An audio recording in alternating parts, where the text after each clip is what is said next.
Welcome to Handling 360 Synergy. Woohoo! We are so glad you're here, and we are going to kick this off with what we feel is probably the most impactful conversation that has ever been had on the topic of handling a dog in dog agility. It sounds a little bit pompous, but we've been thinking about this for a very, very long time. How to start off Handling 360 Synergy for our community. And the first thing that we want you to really get a grasp of is perfection is unachievable, but success in agility happens when you understand the dog's line. That is how they travel from obstacle to obstacle. We're going to help you understand that.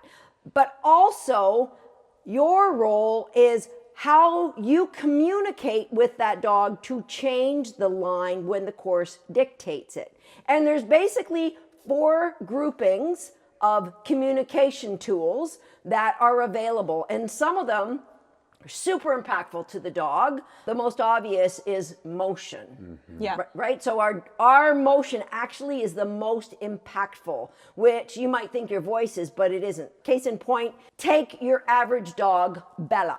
Bella is out, sees a rabbit, starts running. Motion gets Bella's attention. Motion keeps Bella's attention. You could be saying, Bella, stop. Bella, come. Not as much impact as the motion. Yeah. So there's really 4 gross directions of motion, right? Yeah. Like, for example, if you run and accelerate, the dog is going to come and continue forward. But if you, for example, reduce your motion, the dog is going to decel. And if you are running beside your dog and you suddenly pull this way, your dog's going to come this way. And just think, if your dog is kind of running away and you're trying to gather them and you push into them, what do? They naturally will go away. That's the basics of agility handling, being in charge of your motion, knowing you're going to see this. We're going to show how this unrolls on a course. But motion, number 1, that you have to get control of. Okay, what's our second grouping? Physical communication tools.